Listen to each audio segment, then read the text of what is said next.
Welcome everybody. This is a special Ganking Azeroth episode. We are technically on episode 10, and it's a big milestone. 10 episodes of Ganking Azeroth. That's huge. I wasn't sure if I was going to make it 10 episodes. We've hit some bumps in the road, but it's okay.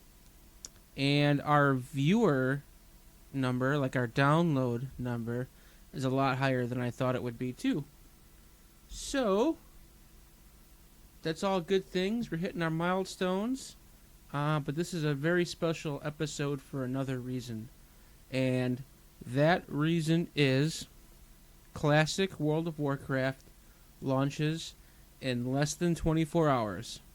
We are at approximately 21 hours on the countdown. Just over 21 hours on the countdown. I'm ready. My body is ready. My mind is ready. I plan on I'm just going to play as long as I can tomorrow night. So the game launches 5 p.m. my time. I'm in Central Time Zone. I will be going from 5 p.m. till I can't keep my eyes open. I'm going to be streaming it. Hopefully I don't fall asleep at my desk, because that would be very, very, very embarrassing. So my goal is to avoid that. Food prep is done.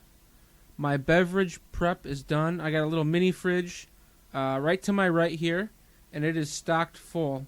I got Monsters, I got Pepsi Zeros, I got flavored waters, I got Miller Lights, I got water, I got a shot of Sex on the Beach if I need a little pick-me-up, like a woo!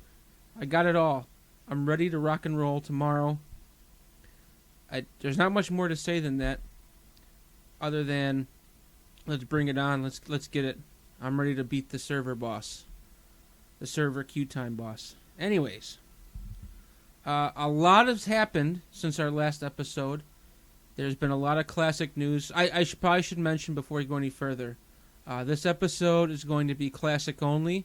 We might reference retail WoW during this episode, but we will not be speaking on specific topics this week. We are just talking classic WoW. Okay? Alright. So, moving on, this week, the Blizzard devs actually had an AMA on Reddit. Hang on here, I'm just trying to bring up my notes a little bit. Alright, they had a Reddit AMA, and that took place on Tuesday, August 20th. You could tell they were looking for specific questions to be asked. But that's okay. They gave us a lot of information. I'm going to go through all that information that I thought was pertinent, and then we're going to talk about some other things. And getting started, like I said, it took place August 20th, and a lot of questions were asked. And the first question, they kind of had a whole section based on, like, a lot of questions were asked, and they gave some kind of vague answers multiple times in regards to realm populations, server populations, layer populations, so on and so forth. Basically, the devs would not give out an exact number because they may change the player caps allowed in the future, which could end up being a good thing. If the servers become real populated, they might allow more players to come on at the same time. So that I can see why they wouldn't want to commit to a hard cap number. I'm sure they have one, and I'm going to say it's 10,000 players. They did come out and say that in original vanilla it was like 2,500, but we all know that's not going to be enough. I would bet to say it's closer to 10,000 players. So, and next question was, the question asked was, do you have a contingency plan to deal with a larger than expected population? Suppose as many people create characters in the 24 hours before and after launch as have done so already. How quickly will you be able to add new servers? Their answer was, quick answer here was yes, there is a plan, and they have the ability to create new servers fast. It's difficult for them to gauge the actual long-term server numbers, but will implement character transfers if needed later down the road. So what they're saying is if things get way too crazy and they feel like people need to move, they could be offering server transfers. And I do believe later on in the AMA they talk about if things become underpopulated as well. They might offer server transfers then too, which is also a good thing because you never really know what's going to happen. So, let's see here. Moving on to the next question.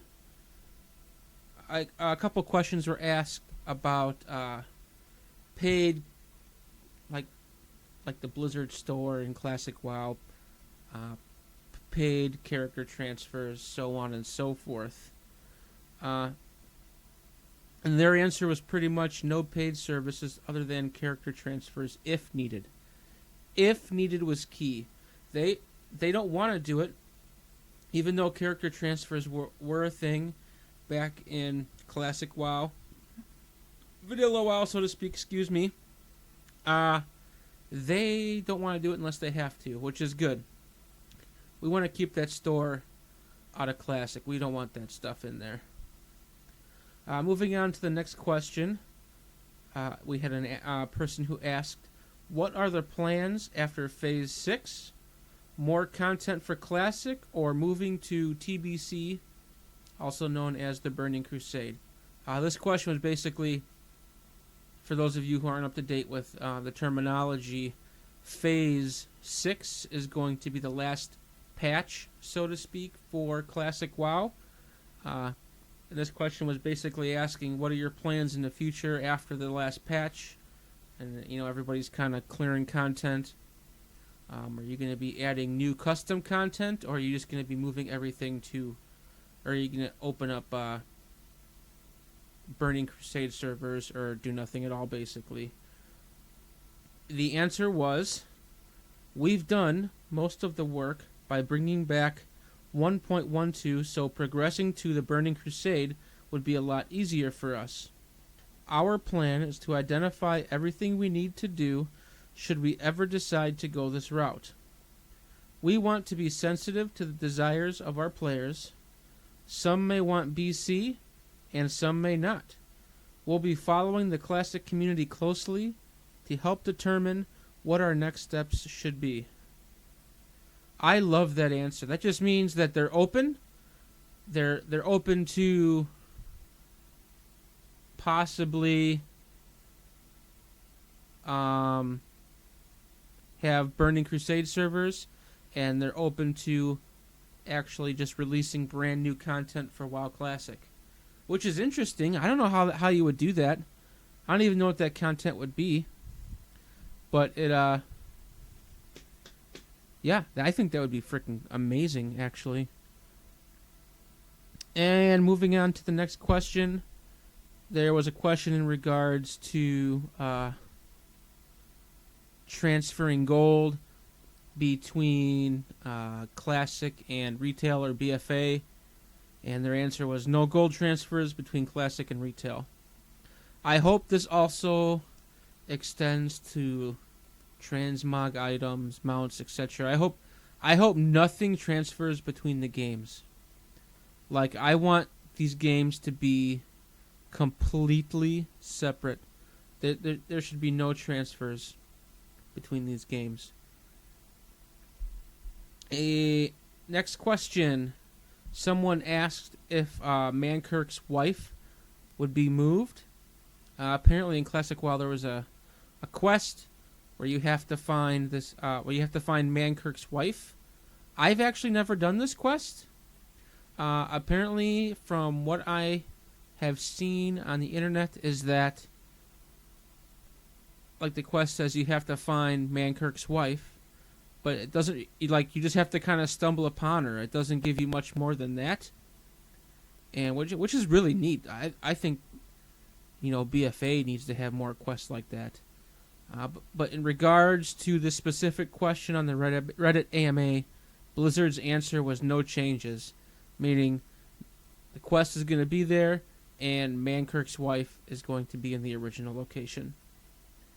This next question, I actually thought it was really good.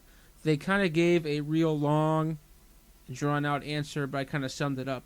So the question was, what does success look like for the dev team? And like I said, I kind of broke this down into a short answer.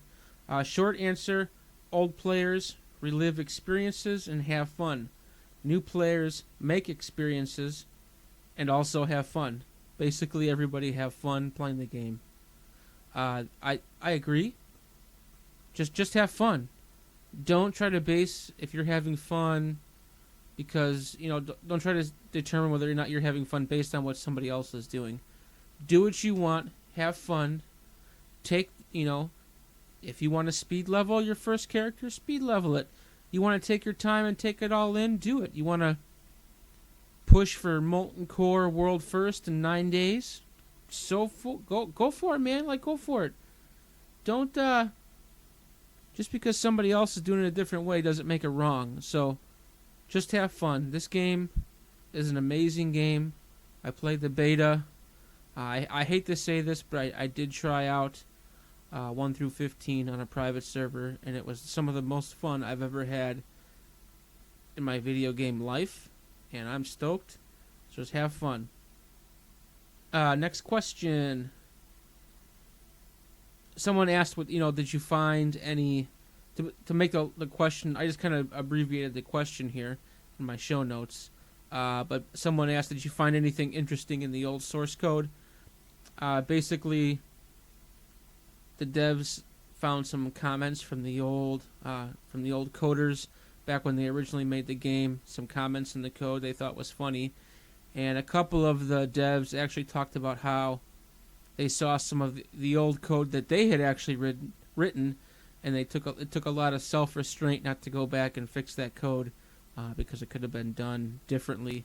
And they thought it was interesting how they could see how they've grown as a video game coder throughout the years.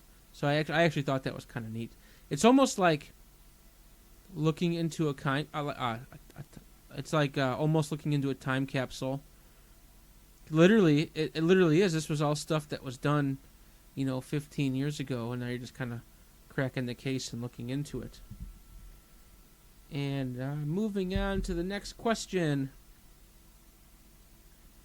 They do not... someone asked about downtime or maintenance time on Tuesday at some point, the 27th in the U.S. They stated that they have nothing planned as far as downtime, so once the game launches, they're going to try to just let it run for as long as they can before they need to do maintenance.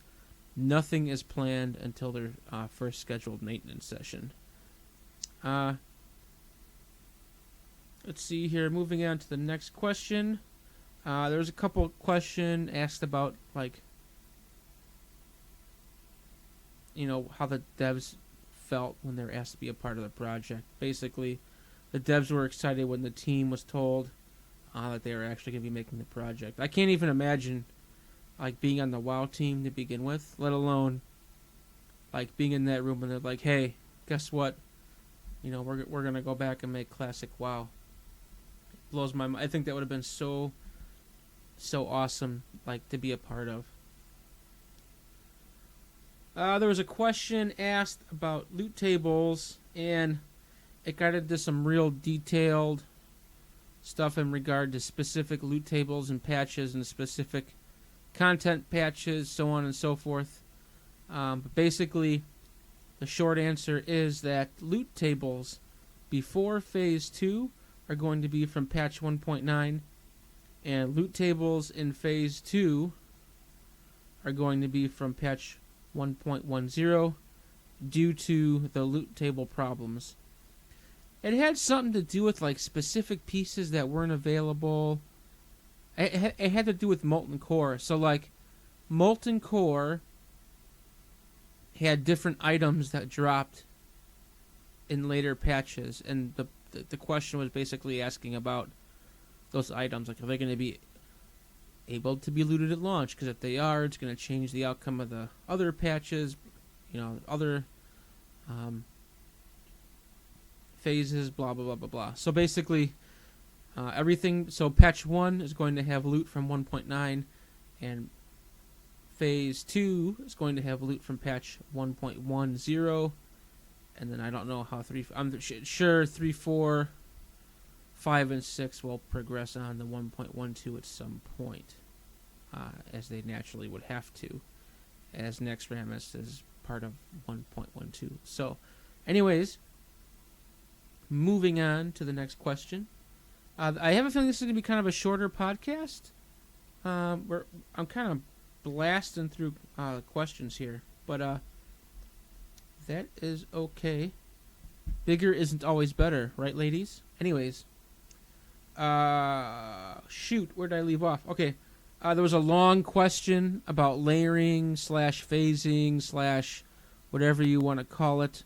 Long discussion about how it works, and the short answer kind of was, basically, if invited during combat, you will layer transfer as combat ends, after looting. If in PvP combat, you'll need to get to a safe place, and there's a timer, basically. If you walk into a capital city, you will be transferred so you can be with your group. They also believe that they've fixed all the layering bugs, even the log out and quickly lock back in bug to layer hop for node farming. So basically, if you are just in combat with a mob and you're invited to a group and your group leader is on a different layer, you will not transfer until after combat ends and after you have looted. Same thing goes for PvP combat. If you are in PvP combat, your buddies can't just invite you to a group and you'll be sent over to their lair. You'll have to end combat and get to a safe place, actually, and then there'll be some sort of a timer for your before you'll be sent to that new layer with your pals. And if you're invited to a group and they're on a different layer than you, and they're all in a capital city, and you walk into the capital city, as soon as you kind of phase into the city, you will be switched over to their lair. Basically, this was noticed in the beta to be a problem because people were basically layering in general was a problem in the beta because players were noticing that you could, let's say you were mining some iron, you could mine iron, log out, log back in, you'd log into a different layer, and then you could mine or whatever, gather herbs, whatever you were doing, you could do it multiple times. So they believe they fixed that bug by adding some sort of a timer to it. I got kind of technical on how all stuff works, and yeah, I didn't want to get into a long, drawn-out dissertation on how that works. I'm sure I'd screw something up. So, moving on to the next question from the Reddit AMA. Basically, the devs said that there's a question about logging queues, and basically the devs said that logging queues are going to be bad. A question was asked about random disconnects during launch and then having to get back in the queue line. Basically, they said it's going to happen, and you'll get a special message if it happens. So, basically, I think the question was asked that they noticed that during the stress tests where you would actually get a chance to play, and then you would just randomly be kicked, and you'd be thrown back out into the queue, and you'd have to wait again. The devs said, you know what? This is a possibility to happen. It can happen. If it does happen, however, you're going to get a special notification on your screen to let you know, hey, you've been kicked and you're getting re-queued. Yippee. It kind of sucks, but it is what it is. When there's going to be so many players playing this game, I don't think we've ever seen anything like this before. So, queues are going to suck until like 10, 11 o'clock at night when people start going to bed. And then things will get better. So for me, oh man, for me it's going to be late. It's going to be almost midnight, 1 in the morning, I think, until we start seeing some relief. Because I live central, so 5-6 hours. It's going to be like midnight for sure. Moving on to the next question. The question was asked. There was a question asked in regards to catch-up gear, and because I guess there was a patch or a phase patch, whatever you want to call it, in the original WoW. It had some catch-up gear added, and basically the dev said that catch-up gear from patch 1.10 would not be available until Phase 5 release, which is pretty good.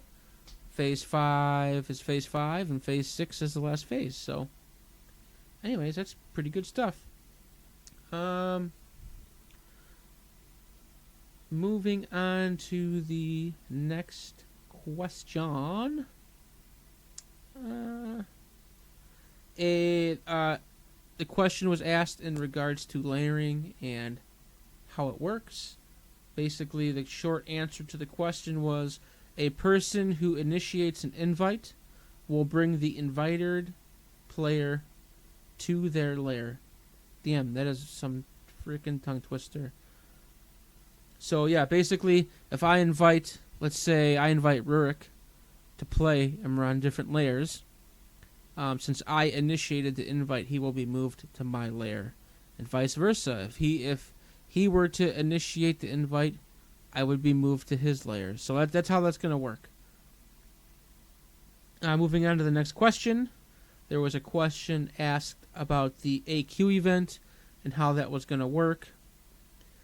Basically, the AQ event, the answer was, the AQ event will be just like it originally was. They acknowledge people are going to stockpile resources, but they're staying true to no changes. Hashtag no changes. Basically, the question actually touched on, we kind of know, like we know that the AQ event is coming. We know what resources are going to need to be turned in. Are you as devs concerned that people are going to be stockpiling resources from day one just to open AQ faster? And they said they know that people are going to be doing this, but they want everything to stay true to the way it really was. Hashtag no changes. And to kind of elaborate a little bit more on this, during the Classic Cast podcast, the Classic Cast crew actually asked about lag, like the lag and all that stuff. In the AQ during the AQ event, and the devs basically said that they really want to keep it no changes. They know there's going to be server lag there with all the people. They're going to try to do their best in regards to it. They know people are going to disconnect. They know it's going to be laggy, and that's just going to be the way it is. They did say that they thought it would actually be kind of authentic to have a little bit of server lag, because of that's how it was originally.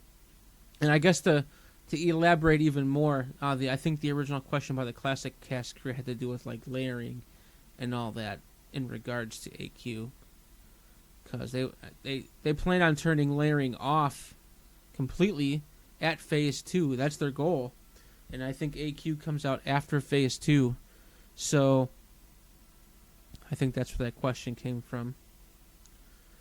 Moving on. When the game launches tomorrow, we can all be logged into the client. We can be on our character select screen, and they state that the Play Now button at the bottom of the screen will just light up red when it's time. So hopefully you're one of those lucky few that can click that bad boy and get in there and get like 1 or 2 quests ahead of everybody else. So I'm hoping. We'll see what happens. There was a question asked about realm maintenance and when it's going to happen. Basically, realm maintenance will coincide with retail, but if they feel that no maintenance is needed for the week, they might not have a maintenance session. So it's going to be on Tuesdays at whatever time it is on Tuesdays, but if they don't need a maintenance, there won't be a maintenance. It'll just stay up and go. So that's all good. Moving on to the next question. The question was asked in regards to holidays and how things would work, considering the Halloween event is coming up pretty quick. And the answer to the question was that all holiday events will play out as they did in patch 1.12. Stand by one while I take a drink of water. The devs said that they are aware with how soon the holiday is approaching, and they're ready for it, and it's going to be just like it needs to be. A question was asked in regards to raid lockouts. Basically, the way it was in Classic was that you didn't lock out of a raid until the boss was killed, and that created for some interesting situations in regards to loot. The devs did think about this, and they did address it, and they basically said that raid locks will be initiated upon boss engagement, not when a boss is killed. So that's going to pretty much fix the exploits, so to speak, in regards to getting multiple chances at loot. Somebody asked about honor points, and that in the original WoW, honor points didn't update until the weekly reset. But in retail WoW now, honor points are live, and Blizzard said honor points won't need downtime to update. Numbers will be live. So once phase 2 starts and we get PvP points and all the honor system, all that good stuff, it'll all be live. Next question. Question was asked about pulling world bosses in the Stormwind and Orgrimmar. Blizzard responded with Kazakh cannot be pulled to Stormwind, as he has a hard leash. However, the other world bosses can be dragged to Stormwind or Orgrimmar, etc., etc. The question was asked... let me specify, moving on to the next question. The question was asked as... I should have wrote these questions down instead of just putting answers and trying to remember what was asked. But basically the question was asked, what was the hardest thing to restore and why? And the devs said that hunters were the hardest class to restore. I took terrible notes, and I didn't write why, but let me see if I can look it up here real quick. Where's the AMA?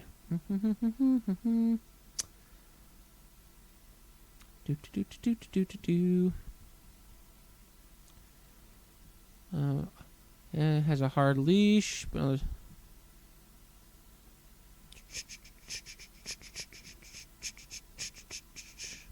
yeah, hunters were the hardest thing to recreate in Classic. That was basically it. MMO Champion doesn't have a different answer than that either, so I guess that's just what we're gonna go with.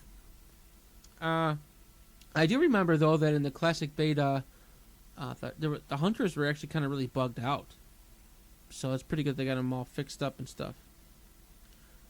This next question I did write down with the answer, and the question is, could you clarify what the intended limits are and how players will know that they are at the intended player cap for a certain dungeon? Answer: this was indeed a bug that we have fixed, and you should be able to enter most low-level dungeons with up to 10 players, as was possible in original WoW patch 1.12. There are some dungeons that had specific caps by the end of original WoW, however.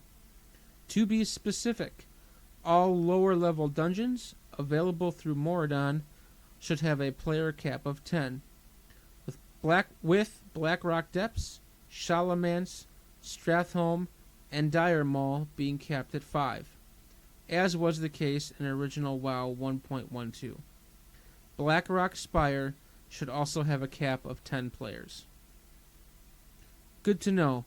And actually, if you think about it, that's even crazier. It's like, for me, I've never experienced 10-man dungeons. I've always, ever since I started playing in Cata, everything's been 5-man. So all I've known is 5-man dungeons. Raids, obviously, have changed over time, and I experienced some of that. But, yeah. Question was asked in regards to skeletons and them disappearing. In the original Classic, skeletons would stay for a lot longer than they do now. Blizzard's answer was skeletons will not perform as they did back in Classic. They will despawn after a predetermined amount of time. Which kind of sucks, because hashtag no changes, but I'm sure having all those skeletons on the ground actually had like a big draw on the server memory or whatever. Like, I'm not a server engineer, but I'm pretty sure that probably had a strain on them. Moving on to the next question. Let's see.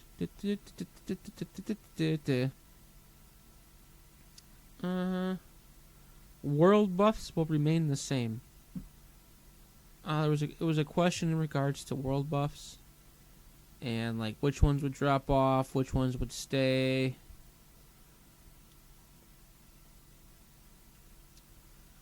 Let's see here if I can find it on the old Wowhead.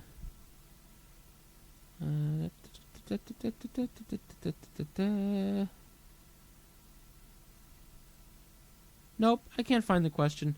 But that's basically what was said. That world buffs would remain the same and it'd be fine.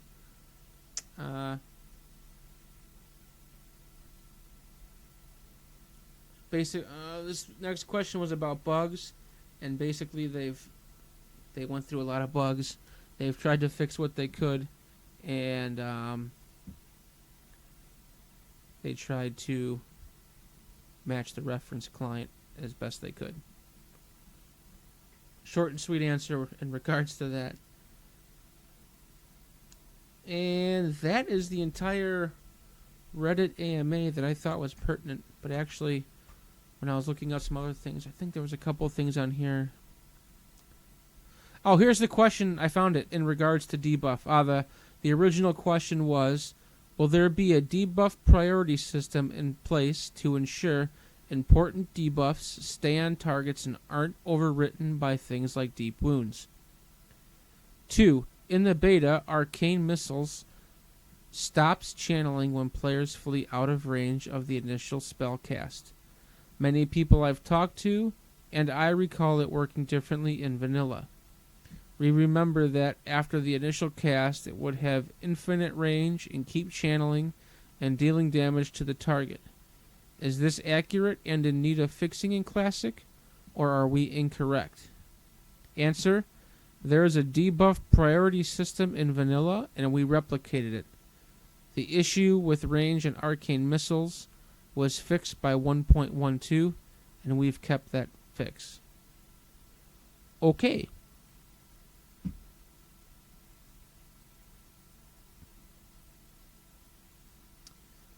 They talked about world buffs.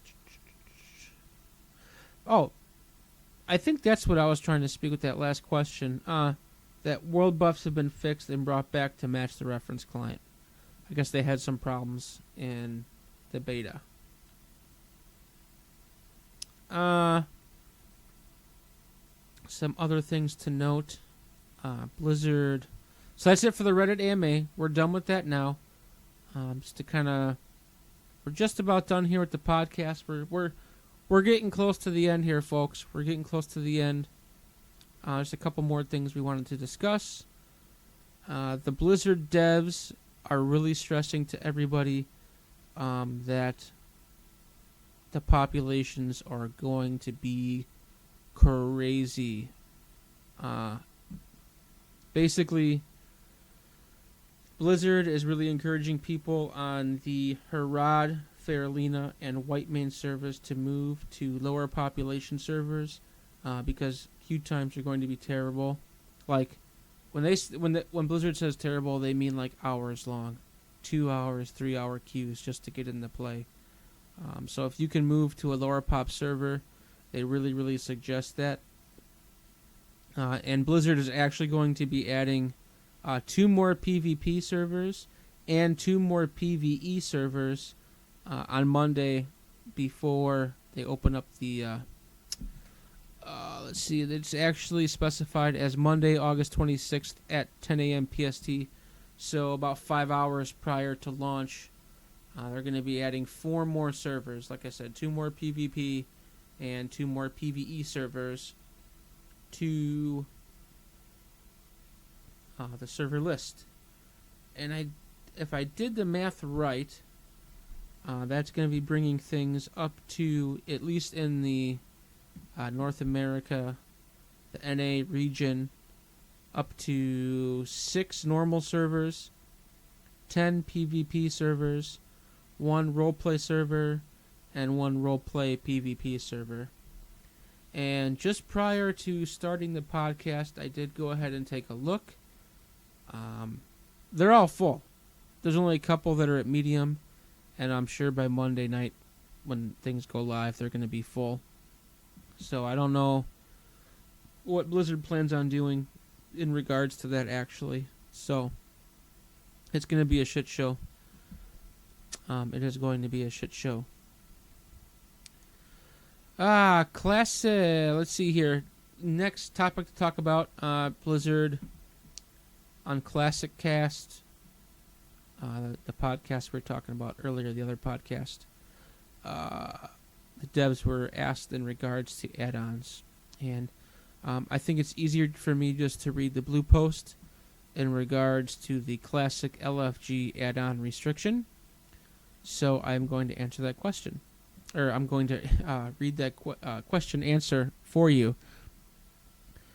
Blizzard, we've been closely following the community discussion around this add-on for WoW Classic, as well as analyzing it to make sure we understand how it works. After a careful examination, we believe the nature of Classic LFG is incompatible with our social design for Classic. Thus, in an upcoming patch, in the weeks following launch, we will be adding restrictions to the Classic add-on API that will significantly limit this add-on and others like it. In line with what we shared at BlizzCon last year, we intend to be very careful about allowing add-on functionality that might undermine aspects of the social dynamics that are core to the Classic experience. Even in cases like this, where it's clear that the add-on author had no ill intent and was simply trying to provide a service to the Classic community.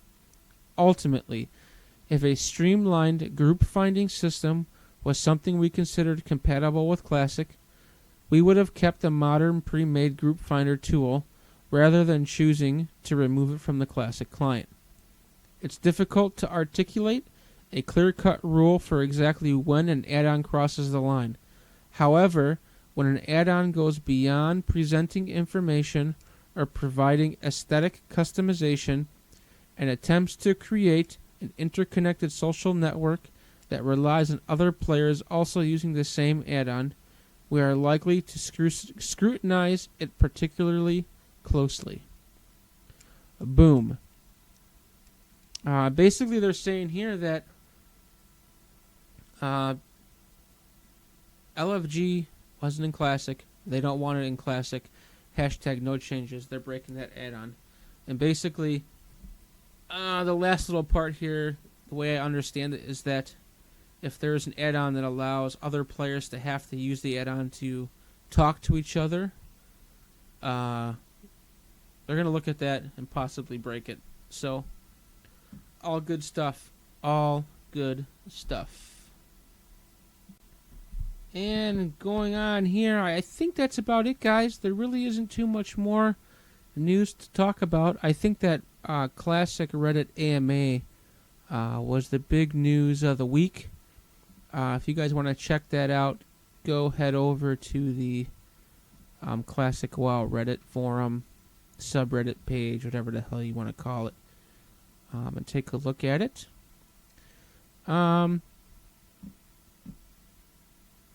That's it, guys.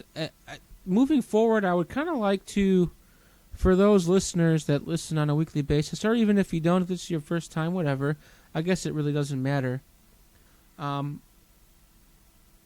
would really appreciate it if you guys could actually ask some questions for the podcast, and I can answer them on the next show. Not too many people listen, so I know we might not get many questions, if we get any at all. But if you have any questions that you would ask, if you have any questions that you would like me to answer on the next podcast, just go ahead and tweet them with the hashtag Ganking Azeroth. So just go to Twitter, type hashtag, or just, write your question. At the end of your question, put in a hashtag with Ganking Azeroth. I will be checking that throughout the week. And if we get any questions, I will be more than happy to answer them next week on the show for you. Time for the shameless plug session. My name is Wayne. I'm available on Twitter at WayneDePayne1, on Instagram at WayneDePayne1. If you go ahead and search Wayne DePayne on YouTube, you will find my channel. I don't have a custom URL. I just got a good old YouTube assigned one. So go ahead and search me over there. You can also find me on Twitch at Wayne DePayne, and also on Mixer at Wayne DePayne. I've been doing a little bit. I haven't been streaming much lately. I've been kind of holding back due to just because I know I'm going to be sitting a lot and doing a lot of streaming the week of Classic. So I'm just going to be kind of, just getting ready for it, kind of holding back a little bit. So, but I've been doing, the last couple of times I've streamed, I've pretty much made the switch to Mixer. I'm still kind of up in the air about it. So yeah, I would really appreciate it if you could at least stop over to my Mixer, create an account if you haven't already. Shoot me a follow there. Get me on Twitter at WayneDePayne1. Give me a follow there. Shoot me a sub on YouTube. Click the bell so you get notifications. And also, I guess the biggest thing here is to leave me a review on iTunes podcasts or wherever you consume this podcast. We're in so many other places now. We're on Apple iTunes, or on Apple Podcasts. We're on Spotify. We're on Google Podcasts. We're on iHeartRadio. I think we're on Overcast. Just about every major podcast player we're on there. So wherever you're listening, shoot me a 5-star review. I would really, really appreciate it. And I would like it even more if you guys could hit me up over on I know some of you some of you don't have Apple iPhones or whatnot, but if you could head over to Apple Podcasts and shoot me a sub over there and give me a 5-star review, it would be much appreciated. That is it for my shameless plugs. My dog is going crazy in the background, so I got to go figure out what's going on with him. Thank you for listening. It's much appreciated. Oh, I almost forgot. Guys. I'm gonna be on the. My characters are on the Fairlina server, and I'm on the Harad server. So, man, I'll see you guys there. All right, Harad, Fairlina, PvP, Alliance for Life. Screw the Horde, you dirty scum. Peace.